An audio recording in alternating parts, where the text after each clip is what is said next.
সাহারিতে আজান চলাকালীন সময় কি পানি পান করা যাবে? রমজান মাসে ওষুধের মাধ্যমে মাসিক বন্ধ রেখে কি রোজা রাখা যাবে? গোসল ফরজ অবস্থায় গোসল না করে কি সাহারি খাওয়া যাবে? এখানে আমাদের মসজিদে 20 রাকাত তারাবির নামাজ হয়, আমি যদি 8 রাকাত পরে চলে আসি তাহলে কোনো করা হবে কিনা?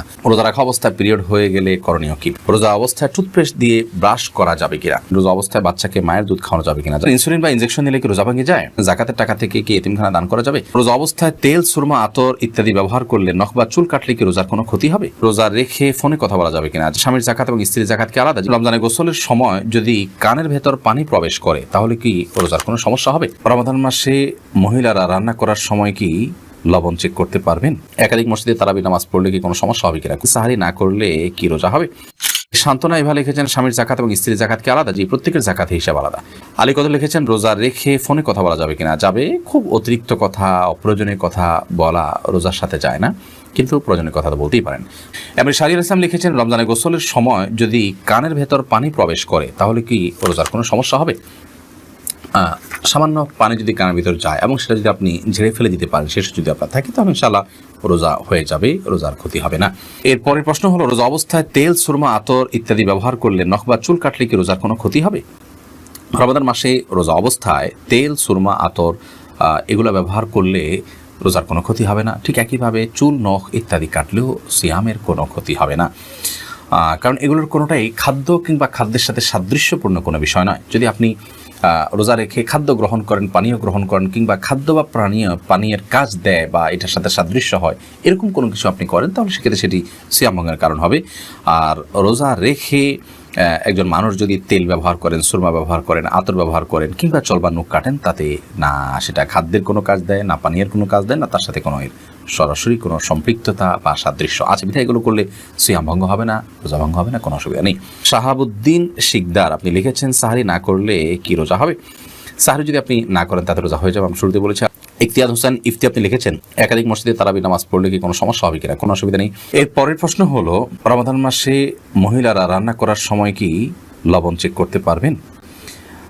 আমাদের মা বোনরা রমাদান মাসে রান্না করতে গিয়ে, বা যে কোনো পুরুষও রান্না করতে গিয়ে যদি তরকারির লবণ চেক করতে হয়, স্বাদ চেক করতে হয়, তাহলে সেক্ষেত্রে সেটি তার জন্য জায়েজ হবে, যদি এই চেকটা হয় জিহ্বা দিয়ে এবং চেক করে সাথে সাথে আবার থুতুর মাধ্যমে তিনি সেটাকে পরিষ্কার করে ফেলে দেন, অর্থাৎ গলদকরণ না গেলেন, তাহলে সেক্ষেত্রে সেটি জায়েজ হবে।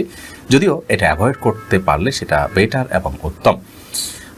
যদি কারোর সন্দেহ হয় যে রান্নাটা ঠিক মতো হলো কি হলো না, মানুষ খেতে পারবে কি পারবে না, লবণ হলো কি হলো না, কম বা বেশি হলো কি না, তাহলে সেক্ষেত্রে তিনি পরখ করতে পারবেন, তবে জিহ্বার আগায় নিয়ে সেটাকে আবার খুব ভালোভাবে থুতুর সাথে ফেলে দেওয়ার চেষ্টা তাকে করতে হবে, তিনি ফেলে দিতে হবে। এর মাধ্যমে ইনশাআল্লাহ তাআলা তার এই চেক করাটা জায়েজ হবে। তবে যাদের মোটামুটি অনুমান হয়ে গেছে, আন্দাজ হয়ে গেছে, খুব একটা প্রয়োজন হয় না, তারা এটা অ্যাভয়েড করতে পারলে অবশ্যই বেটার এবং ভালো। নাহার পারভিন আপনি লিখেছেন, জাকাতের টাকা থেকে কি এতিমখানা দান করা যাবে? যাবে। এতিমখানায় এতিম গরিব বাচ্চা যারা জাকাতের হকদার আছে তাদেরকে জাকাতের টাকা দিতে পারেন, ওই ফান্ডে তাদের খরচ বহন করা হবে। আজিদুর রহমান আপনি লিখেছেন, ইনসুলিন বা ইনজেকশন নিলে কি রোজা ভেঙে যায়?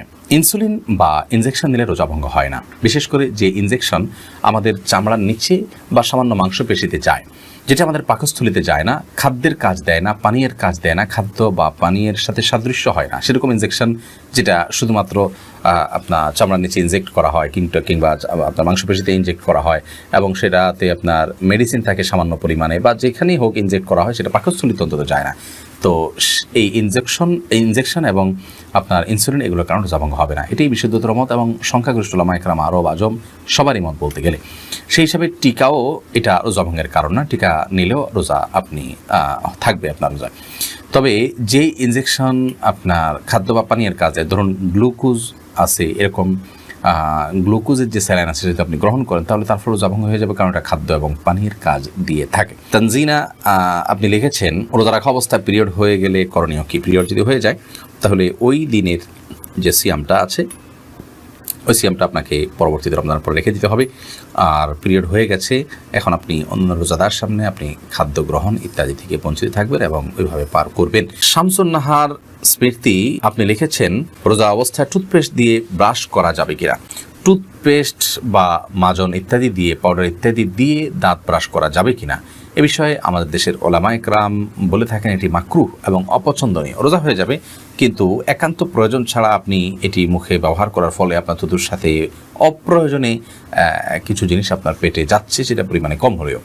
তো এই জন্য এটা আপনার জন্য অনুচিত এবং মাকরুহ। সাহরি খাওয়ার সাথে সাথে আপনি ফজরের আগে আগে ব্রাশ করে ফেলবেন, এরপর দিনের বেলা আপনি মেসওয়াক করবেন কিংবা খালি ব্রাশ দিয়ে আপনি দাঁত ঘষবেন বা পরিষ্কার করবেন। যদিও সৌদি আরবের স্কলারগণ এবং ওলামায়ে কেরাম এটিকে মাকরুহ বলেন না, তারা এটাকে জায়েজ বলেন, কিন্তু মাকরুহ হওয়াটা, অপছন্দনীয় হওয়াটাই হলো অধিকতর যুক্তিযুক্ত।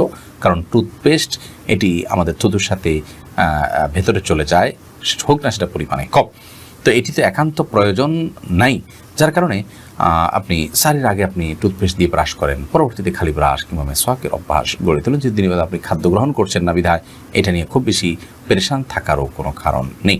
দারুল হুদা লবি আপনি লিখেছেন, রোজা অবস্থায় বাচ্চাকে মায়ের দুধ খাওয়ানো যাবে কিনা? যাবে, কোনো অসুবিধা নেই। ইফতেখার ইমন লিখেছেন, আমাদের মসজিদে 20 রাকাত তারাবির নামাজ হয়, আমি যদি 8 রাকাত পরে চলে আসি তাহলে কোনো গুনাহ হবে কিনা?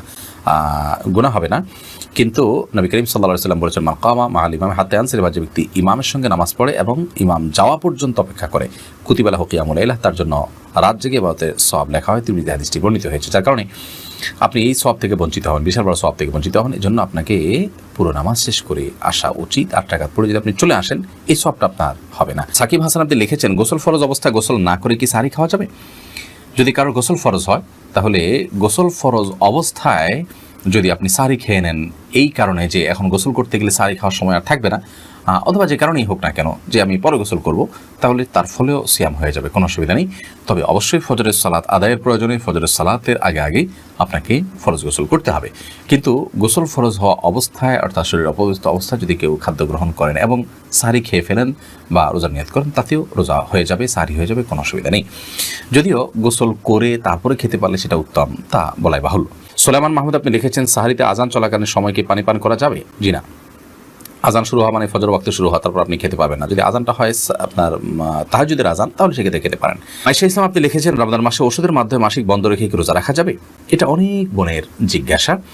রমজান মাসে মাসিক বন্ধ করার জন্য ঔষধ সেবন করে যদি কেউ রোজা রাখেন তাহলে সেক্ষেত্রে সেটি তার জন্য জায়েজ হবে। শর্ত হলো সে ওষুধের মাধ্যমে কোনো বড় ধরনের শারীরিক ক্ষতির মুখোমুখি হওয়া বা কোনো প্রকার সাইড এফেক্টের আশঙ্কা না থাকতে হবে। যদি ওষুধ সেবন করার মাধ্যমে বড় কোনো ক্ষতি না হয় তাহলে সেক্ষেত্রে এটি গ্রহণ করে আপনি মাসিক বন্ধ রেখে সিয়াম পালন করতে পারবেন, কোনো অসুবিধা নেই। যদিও উত্তম হয় স্বাভাবিক অবস্থার উপরে ছেড়ে দেওয়া, কারণ আল্লাহ রাব্বুল আলামিন যে অবস্থা রেখেছেন সেই অবস্থার উপরে থাকতে পারলে বেটার। তবে হ্যাঁ, অনেকে আছে রমজানের পরে রোজাগুলো রাখাটা তাদের জন্য চ্যালেঞ্জিং হয়ে যায়, কঠিন হয়ে যায়, তাহলে সেক্ষেত্রে তারা ওষুধ সেবন করে এই রোজাগুলো রাখতে পারবেন, রমজান রোজাগুলো রাখতে পারবেন, কোনো অসুবিধা নেই। সত্য হলো সাইড এফেক্ট, এর মাধ্যমে বড় কোনো ক্ষতির মুখোমুখি হওয়ার আশঙ্কা না থাকতে হবে। কারণ মানুষ নিজেকে ক্ষতির মধ্যে ফেলে দিবে এরকম কোনো কাজ ইবাদত করার জন্য করার নির্দেশনা ইসলাম আমাদেরকে দেয় না। আল্লাহ রাব্বুল আলামিন মাসিকের কারণে আপনাকে রোজা রাখার তৌফিক দেননি, কিন্তু আপনার মধ্যে আক্ষেপ আছে, আপনার মধ্যে আগ্রহ আছে যে আমি যদি মাসিক না হতো তাহলে রোজা রাখতাম। তো এই যে একটা আপনার আকুতি, এই যে আপনার আকুলতা, এটার কারণে আল্লাহ তাআলা রোজা না রাখতে পারার পরও আপনাকে আল্লাহ রাব্বুল আলামিন রোজা রাখার যে সব সেটি দান করবেন। কারণ হাদিসে আছে, নবী করিম সাল্লাল্লাহু আলাইহি ওয়াসাল্লাম বলেছেন, কোনো ব্যক্তি যদি অসুস্থ হয়ে পড়ে, শারীরিকভাবে অনুপযুক্ত হয়ে পড়ে কোনো ইবাদত করার, অথচ তার যখন শারীরিক সক্ষমতা ছিল তিনি সেই ইবাদতটি করতেন, ত্রুটি বিচ্যুতি করতেন না, তিনি সেটি করতেন এবং এখনও সুস্থ থাকলে তিনি করতেন, তাহলে সেক্ষেত্রে তিনি এই ইবাদতটি সুস্থ অবস্থায় করলে যে পরিমাণ সওয়াব পেতেন, অসুস্থ অবস্থায় সেই ইবাদতটি করতে না পারার কারণে তার যে বেদনা, তার যে আকুতি, তার যে আকুলতা এবং তিনি যে সুস্থ থাকলে রাখতেন, সেই বিবেচনায় আল্লাহ তাআলা তাকে ইবাদত করার সওয়াব দিবেন। বিধায় মা বোনরা এক্ষেত্রে আলাদা কোনো কসরত না করলেও ইনশাআল্লাহ বিইذনিল্লাহ আল্লাহ তাআলার কাছ থেকে তারা আজর পাবেন, যদিও এর রোজাগুলো তাদেরকে আবার রেখে দিতে হবে। অতএব ওষুধ সেবন করে মাসিক বন্ধ রেখে রোজা রাখতে পারবেন, ওই শর্ত সাপেক্ষে যে সাইড এফেক্ট থাকবে না।